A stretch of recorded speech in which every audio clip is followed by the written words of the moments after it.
جی ثاقب صاحب، بہت ایکسائٹمنٹ اب سنا ہے، کل اوتھ ٹیکنگ تو ہو رہی ہے سپریم کورٹ کے ججز کی، سپریم کورٹ کے ججز کی بھی، اور چیف جسٹس جو قائم مقام چیف جسٹس بنے ہیں سرفراز ڈوگر صاحب کی بھی. اور سر سنا ہے کہ اسلام آباد ہائی کورٹ کے کچھ ججز نے سوچا ہے کہ اب خط لکھنے کا کوئی فائدہ نہیں ہے، اب پٹیشن لے کے چلتے ہیں سپریم کورٹ. یہ بتائیں اس کی کیا تفصیل ہے؟ ان کے پاس اب نیکسٹ فورم ہی سپریم کورٹ جانے کا ہی ہے، کیونکہ ان کی ریپرزنٹیشن جو ہے وہ خارج ہو چکی ہے، اور اب میرے خیال میں 2-4 دنوں میں وہ دائر ہو جائے گی. آج جو دائری ہوئی ہے وہ کسی عام وکیل کی جانب سے، مطلب ایگریوڈ پارٹی نہیں، ایگریوڈ ڈائریکٹلی وہ ججز ہیں.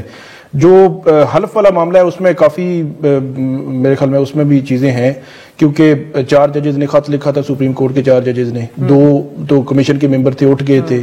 اب وہ کیا صبح حلف برداری میں آئیں گے؟ سب سے بڑا سوال. نہ بھی آئے تو کیا فرق پڑتا ہے؟ نہیں، فرق پڑتا ہے. کیسے پڑتا ہے؟ نہیں مطلب ایک جو ڈویژن ہے سپریم کورٹ کی، ہائی کورٹ کا، اب جو وہ صدر مملکت کے پاس حلف لیں گے سرفراز ڈوگر صاحب، تو وہاں پہ بھی 5 ججز رات کو ڈسٹرکٹ جوڈیشری میں ان کا عشائیہ تھا، وہاں پہ وہ موجود نہیں تھے. انہوں نے خطوط لکھے اپنے چیف جسٹس کو، پھر ریپرزنٹیشن میں بھی بہت سارے سوالات اٹھائے سینئرٹی کے. کیا اب وہ کل صدر مملکت کے پاس جو حلف ہے نہیں سر، آئی گیٹ یور پوائنٹ. میں صرف یہ کہہ رہی تھی، معاف کریے گا میں آپ کی بات کاٹ رہی ہوں، میں کہنے کا مقصد میرا یہ تھا کہ یہ جو اب خط لکھنا ہو یا کوئی ہم کہیں کہ جی یہ روایت ہوتی تھی، وہ روایت اگنور ہو جائے، فرق کسی کو نہیں پڑتا نا. تو میں یہ اس پوائنٹ سے پوچھ رہی تھی کہ اگر وہ نہ جائیں، وہ خط لکھ دیں، کوئی اٹھ کے چلا جائے، تو جو فیصلہ کرنے والے ہیں ان کو فرق ہی نہیں پڑا. نہیں، فرق تو بالکل بھی کسی کو نہیں فرق پڑ رہا. اگر فرق پڑنا ہوتا تو وہ 10 فروری کا اجلاس ہی نہ ہوتا. بڑی ریزنیبل اس میں جو ان کا جو مطالبہ تھا یا جو بھی ریکویسٹ تھی کہ آپ جو ہے وہ یہ ججز جو ہے وہ مؤخر کر دیں اجلاس. 2 سمپل سی ریکویسٹ تھیں کہ آپ اجلاس 10 کی بجائے 20 فروری کر لیں، کہ 26ویں آئینی ترمیم میں آگے چل کر اگر فل کورٹ بنتی ہے تو وہاں ایشو آ جائے گا کہ فل کورٹ پرانے ججز کی ہوگی یا نئے بھی انکلوڈ ہوں گے. دوسرا پوائنٹ یہ تھا کہ سینئرٹی والا معاملہ حل ہو جائے پھر دیکھ لیں. تو میرا خیال میں بڑا ہی انفارچونیٹ ہے کہ وہاں پہ چیف جسٹس یحییٰ افریدی انہوں نے بھی اپنے ججز کو اس طرح، مطلب ان کو تھوڑا سا سپورٹ ملنا چاہیے تھا، کیونکہ ریزنیبل بات ہو. وہ یہ نہیں کہہ رہے کہ 26ویں آئینی ترمیم ٹھیک نہیں ہے، جوڈیشل کمیشن ٹھیک نہیں ہے، جج لگانے ہی نہیں چاہیے، سب ایسا نہیں تھا. وہ کہہ رہے تھے تھوڑا سا مؤخر کرتے ہیں. تو میرا خیال میں ہو جاتا تو زیادہ بہتر ہوتا. پھر یحییٰ افریدی صاحب اور اٹارنی جنرل کی جو کنٹراڈکشن آ گئی ہے ان کی باتوں میں، کیونکہ سب سے بڑا جو پوائنٹ اب جو آنے والے دنوں میں ہونا ہے وہ سینئرٹی کا ایشو ہے، جو قانونی ایک جنگ ججز کے درمیان ہوئی ہے. تو اس میں اب یحییٰ افریدی صاحب نے تو جب صحافیوں سے بات کی تو انہوں نے کہا کہ وہ اٹارنی جنرل صاحب نے میری رائے سے اتفاق کیا. تو آج اٹارنی جنرل جو ہے وہ کہہ رہے ہیں کہ میں نے تو نہیں کیا. تو اب کون سچ بول رہا ہے اور کون کدھر ہے، کون کدھر ہے، یہ عجیب سی صورتحال بن گئی ہے.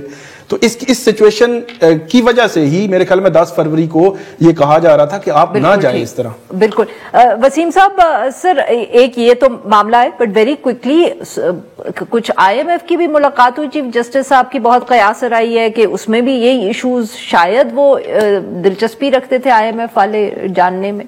IMF کی بالکل ملاقات ہوئی، ان کا جو مشن ہے وہ آیا، اور چیف جسٹس یحییٰ افریدی ملاقات نہیں کرنا چاہتے تھے، مگر پھر وزارت خزانہ کی جانب سے انہیں بتایا گیا کہ یہ ضروری ہے، تو پھر انہوں نے ملاقات کی. اور پھر ملاقات میں ہی غالباً یہ طے ہوا تھا ہمارے اطلاعات کے مطابق کہ چیف جسٹس جو ہیں اس کے بعد میڈیا بریفنگ بھی دیں گے، کیونکہ وہ ہمارے لیے خوشگوار حیرت اس لیے تھی کہ چیف جسٹس یحییٰ افریدی میڈیا فرینڈلی نہیں تھے ماضی میں. اب آ کے انہوں نے کوئی 2-3 ملاقاتیں تو کی، لیکن وہ ایک بڑے شارٹ پیریڈ آف ٹائم پہ ہمیں پتہ چلا کہ 12:30 بجے ہمیں پتہ چل رہا ہے کہ چیف جسٹس جو ہیں وہ اتنے کروشل لمحے میں آج کے روز سوالات کے جواب بھی دیں گے اور IMF کے مشن کے بارے میں بھی بتائیں گے. مگر جو اس میں ایک دلچسپ چیز تھی وہ یہ تھی کہ یہ تو ایک انڈرسٹینڈ بات تھی کہ چیف جسٹس آئیں گے، IMF ملا ہے تو اس حوالے سے بریف کریں گے، لیکن انہوں نے کہا آتے ہی بیٹھ کے کہ جو 3 موضوعات پہ میں بات کروں گا وہ خاصے دلچسپ تھے. پہلے انہوں نے کہا کہ میری IMF سے ملاقات ہوئی، کیا چیزیں وہاں پر تبادلہ خیال ہوا کن چیزوں پہ، وہ میں آپ کو بتاؤں گا. اور دوسرا مجھے سابق وزیر اعظم عمران خان صاحب کا اڈیالہ جیل سے خط آیا ہے تو اس پر بات کروں گا. یہ بھی ایک اگین ایک ہمارے لیے حیران کن تھا کورٹ رپورٹرز کے لیے. اور تیسرا پھر انہوں نے کہا کہ ہم ایک نئی جوڈیشل پالیسی بنا رہے ہیں، تو اس سلسلے میں نے لیڈر آف دا ہاؤس اور لیڈر آف دا اپوزیشن کو طلب کیا ہے، تو طلب نہیں ان سے درخواست کی ہے کہ وہ آئیں اور اپنا انپٹ دیں. تو اس حوالے سے تو اس ملاقات میں جو ایک اعلامیہ بھی آیا IMF کے حوالے سے اور پھر چیف جسٹس نے بھی ہمیں بتایا، اس میں بظاہر تو کہیں نہ کہیں 26ویں ترمیم کا بھی ذکر ہوا، کیونکہ وہ جب یہ بات چلی ہوگی کہ ججز لگانے کا آپ کے ہاں طریقہ کیا ہے، ججز کی اکاؤنٹیبلٹی کا طریقہ کیا ہے، اس کے بعد جوڈیشل کمیشن آف پاکستان کی تشکیل کیسے ہوئی ہے، تو یہ ساری چیزیں کہیں نہ کہیں بلکہ بنیاد ہی جا کر 26ویں آئینی ترمیم سے جا کے ملتی ہے۔ تو اس کے علاوہ بھی چیف جسٹس نے خاصی اہم باتیں کی تھی۔ یہاں پر صرف ایک بات میں آپ کو کرتا چلوں کہ ابھی ثاقب بھائی اور آپ بھی کہہ رہے تھے، تھوڑی سی معذرت کے ساتھ میں اس سے اختلاف کرتا ہوں کہ دیکھیے فرق اس لیے تھوڑا سا پڑا ہے، تھوڑا سا فرق پڑا ہے، زیادہ نہیں کہ چیزیں ریورس ہو گئی ہیں یا کچھ نہیں ہوا۔ آپ صرف 13 جنوری سے 27 جنوری 2025 کے ٹائم سپین کو دیکھیے، جسٹس منصور علی شاہ کے بینچ نے صرف ایک سوال پوچھا تھا اختیار سماعت سے متعلق، اس کے بعد سیریز آف ایونٹس کیا ہوئے ہیں، یہاں تک کہ آپ کو سپریم کورٹ کا اسی تناظر میں ہی ایک جوڈیشل کمیشن کا اجلاس بلانا پڑا ہے اور سپریم کورٹ میں نئے جج بھی انڈکٹ ہوئے ہیں۔